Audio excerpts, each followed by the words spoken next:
Hello, folks. This is your host, Tammy Tuckey, and you are now listening to the Tiara Talk Show. We bring you rare interviews with the makers of Disney magic. Whether they be singers, actors, Imagineers, animators, they have all made their mark on the Disney name. Be sure to check out the show notes, other episodes, contests, our social media pages from Facebook to Twitter, and more on our official website at www.thetiaratalkshow.com. Are you looking to plan and book an upcoming Disney vacation? Contact the Tiara Talk Show's official travel agent, James from Destinations in Florida, by visiting destinationsinflorida.com/tiara for a free quote. The link is also included in the show notes on our website.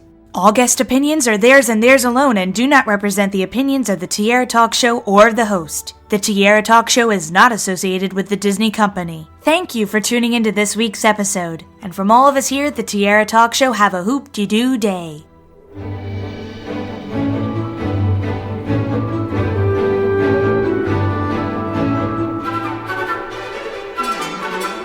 I'm excited to welcome this week's Tiara Talk Show guest, actress Claudia Christian, to the show. Welcome, Claudia. Hi, Tiara. It's so good to be back. I know. I'm glad to have you back on the show. I had you on my original podcast with Darlene and Danelle, and it was myself. It was so much fun. It was all three of us, and we got to do these fun interviews focusing on Atlantis with almost the entire cast. It was actually you and Cree Summer, who's the voice of Princess Kida, and of course, you were the voice of Helga Sinclair in the film, and that was so much fun. So now it's almost the 15th anniversary of Atlantis, the Lost Empire, and I had to invite you on my new show. I wanted to make sure that I got you on the show to talk a little bit more about the film. And now this is a one-on-one interview, and I'm so excited because we get to talk more about your latest projects too. So when were you exactly called to participate in this film? Gosh, I wouldn't know the exact time. What I do know is it took a long time.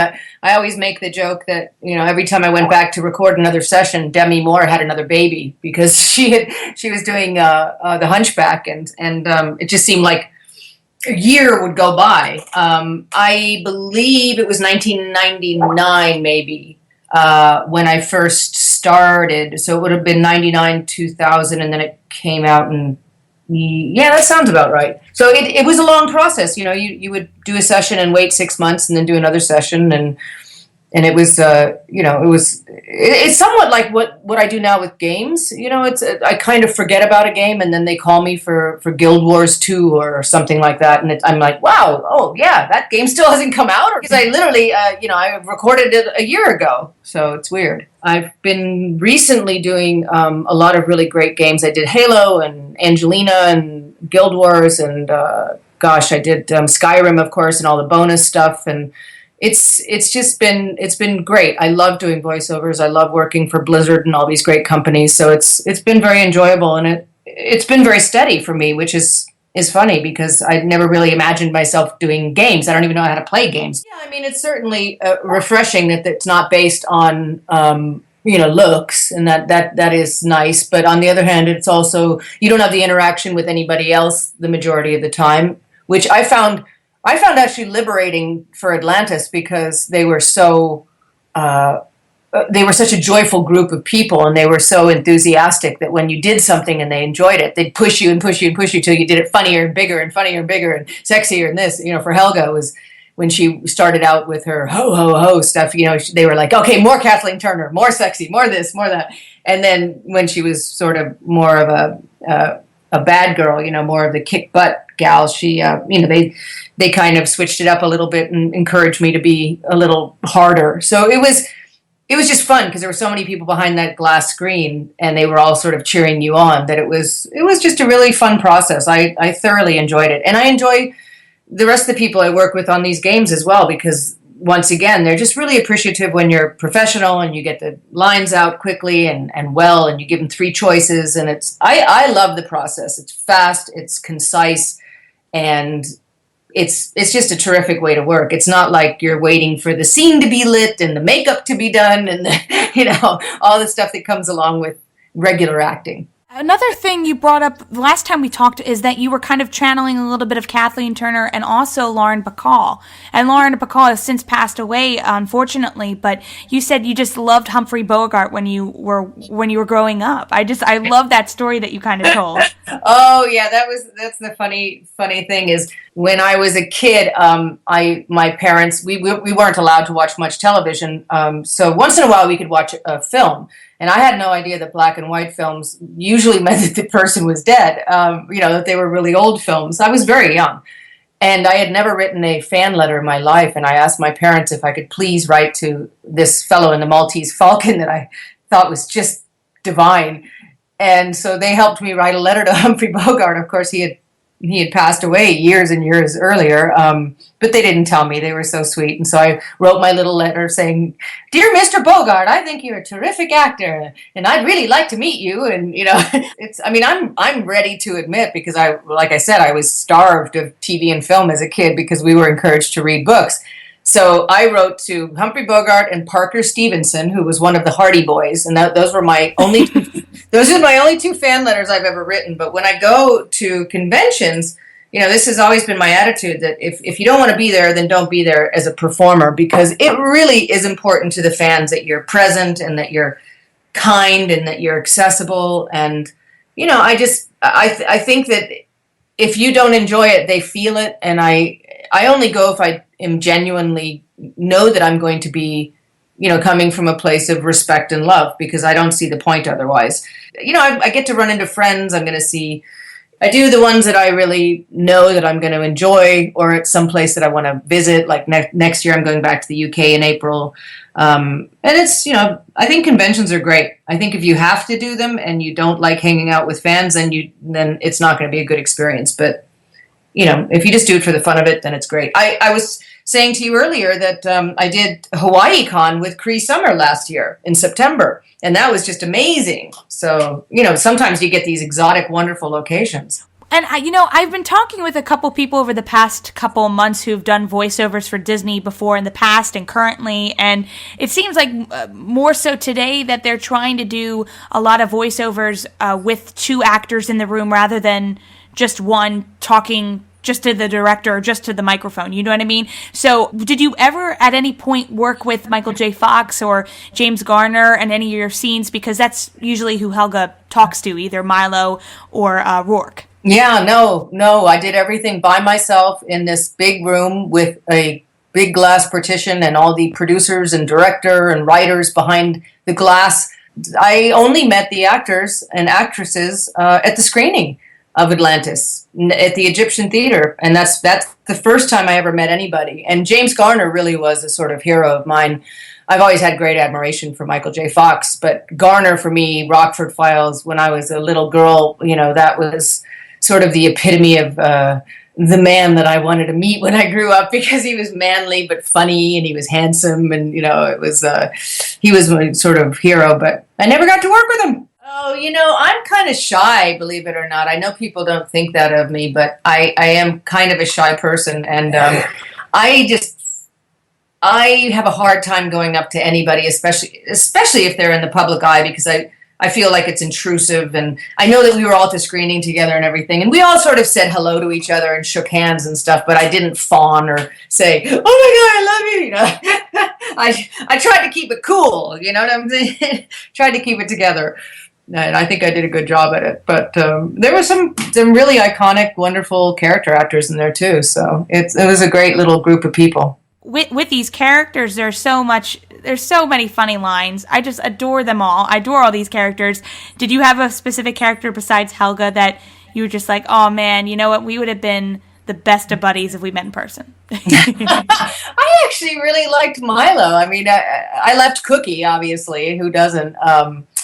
I think that there were just there was great dialogue, and it's funny because a lot of people say, well, it didn't do that well or whatever because it was too dark. But I don't look at it that way. It kind of reminded me of, that kind of retro kind of period feeling with the costumes and kind of that little bit of military, but you kind of almost World War I in some regards, and then that steampunky kind of before steampunk even became, popular, kind of had a steampunky feeling, and that darkness under the water and stuff. But then, once you got to the princess's world, it lightened up and everything. I just thought it was a bold move for them to do this film. And you're right, it did explore different races and certainly things that normally are not in Disney films. I enjoyed it. I mean, I guess I'm particular because it was my first and only Disney film, and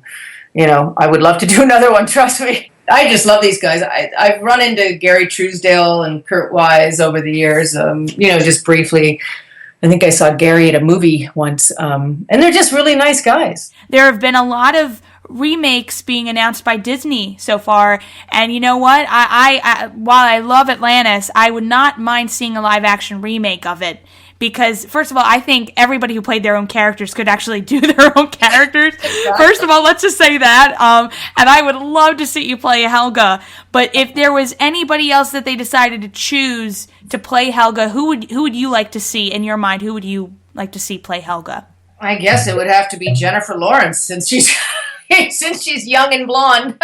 She can certainly do the, when Helga's all dressed up in the evening gowns and she's pretending to be really, a sophisticated woman, and then she turns around, she's like, ah! So she could obviously play both. You have to have the ability to play both sensual and kick-arse, as they say. It's interesting because they videotape you. We spoke about that before when you're doing it, and there are certain things that they use of your own features, like my widow's peak, my eyebrows, all that kind of thing are in Helga. And it was funny when I was watching it, I kept thinking, well, that's weird. And then they said, yeah, well, our animators watched the video and they put some of your facial features into the character. So that was kind of interesting to me, to see something that you could kind of say, oh yeah, Did you get to see any finished animated scenes before the film came out, or they were just rough sketches of what was going to be happening? They would show me, when they finally got a sketch of Helga, they showed me that, and when they had a little sketches of some ships and things like that. But that was about it. I mean, you really kind of just did, and I of course never read the script because it was constantly evolving, and they would just hand you a big stack of pages when you got in there to record, and then you would just record your lines. So yeah, it was I think because the process is of them developing it as you're going along. So it wasn't until probably a year and a half or more into it, I guess, that I finally started seeing stuff. But at the end of the day, I came out with a very nice cell that they gave me of my character, and John Pomeroy actually drew Helga for me, so I've got a little etching and all that. So that's really cool. What a process for those people that animated it. It's such an amazing art form, and especially the old way of doing it, drawing each individual, cell, basically, scene. And also, you had another character, not in Atlantis, but you were talking about in your book, Babylon Confidential. The reason you got the role of Helga was because of your role in Babylon 5 as Susan. Susan Ivanova, yeah. Well, they basically told me that they were fans of Ivanova from Babylon 5, and that is why I got the movie Atlantis. I'm sure of it. I don't think, because science fiction and animation and all of that is sort of a crossover thing, and these guys were definitely, a few of them were Babylon 5 fans. So that was great. It was a wonderful gift from the gods that manifested itself into another wonderful job. But Susan Ivanova was very, very tough, very strong, very Russian, very, as you said, very much like Helga, very organized, very Teutonic in her sense of right and wrong, and also a little bit incapable of being terribly emotional. She had intimacy issues. Let's just say that. So both women were formidable women, I would say. We're still incredibly close. I think it's the it's the best cast and the best friends I've ever made in my 30-plus year career. I really wanted to talk about some of your latest projects. I got to read your book, which was, again, Babylon Confidential. Listeners, if you want to check out Babylon Confidential on Amazon, go ahead and get a copy. It's really great read. Claudia really opens her heart and soul about her life. And also, you are working on a film right now, or you already completed the film called One Little Pill? We've already finished. One Little Pill is the documentary that I made about the Sinclair method and some of the people that I have put on it. The Sinclair method is a treatment for alcohol use disorder, otherwise known as alcoholism. And it has a nearly 80% long-term success rate. It involves taking a generic FDA-approved medication an hour before you drink, and it causes what's called pharmacological extinction in the brain. So it is actually undoing the learned behavior of drinking and drinking to excess or abusing alcohol. So it also works on other issues such as gambling, but it's really, really extremely beneficial for the use in alcohol, and that's where the results are just staggering. Much more long-term success rates than any traditional treatment around, and it really goes in the brain and changes the brain back to the pre-addicted state. So I got involved with that in 2009 when I myself went on it, and it just was such a remarkable thing that I had to call the person who I read this book called The Cure for Alcoholism by Dr. Roy Escapa, and I called him and I said, listen, you saved my life. What can I do for you? And he said, why don't you write a book about it? Because you have a fan base and maybe more people will read it. So I wrote my book, Babylon Confidential. It came out in 2012, and it certainly helped a lot of people and saved a lot of lives, but it didn't reach enough people. So I thought to myself, I better make a documentary because film, we're a visual society. More people will see the film. So I made the film, and this year it aired in Finland, where Dr. David Sinclair was doing his research. He's an American scientist who recently passed away earlier this year, unfortunately. And he spent 40 years studying alcoholism and addiction. His research is really what saved my life and what I've devoted my life to now, spreading the word and being an advocate for. And if anybody wants to watch it, you can rent it on onelittlepillfilm.com. Or you can buy it there as well. And all the money, the proceeds, the $3 or whatever it is to rent it, goes straight back to the C3 Foundation. And what we do at the C3 Foundation is I myself counsel people for free. I'm a drug and alcohol counselor, so I help them get the medication, which is naltrexone. I help them go on this treatment, and then I also coach them through it if they have any questions or if they want me to talk to their family.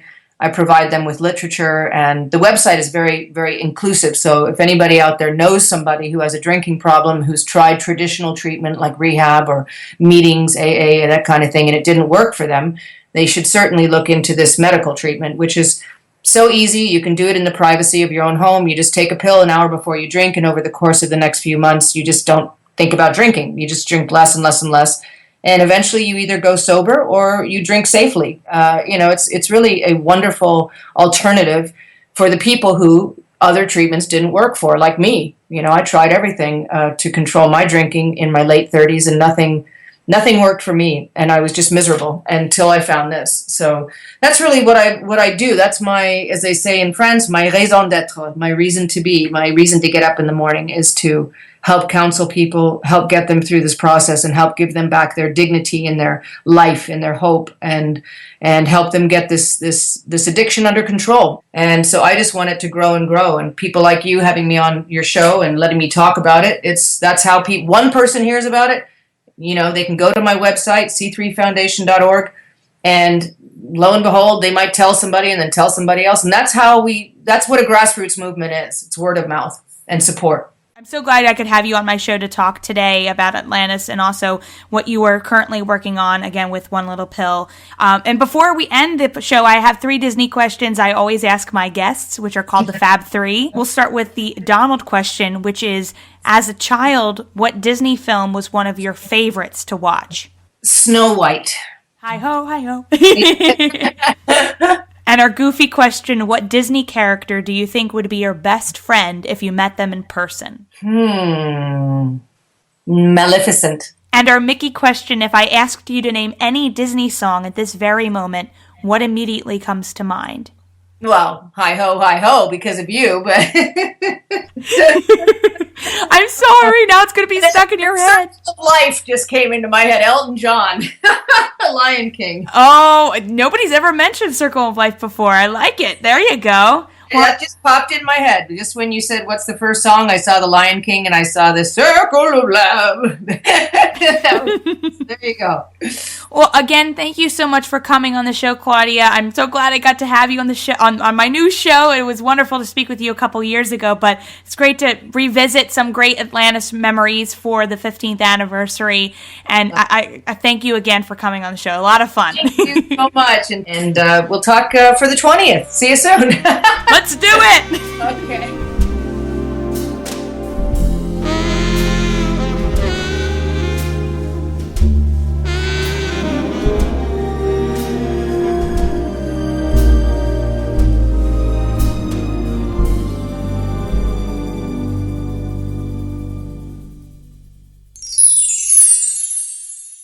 I came down the chimney. Ho, ho, ho.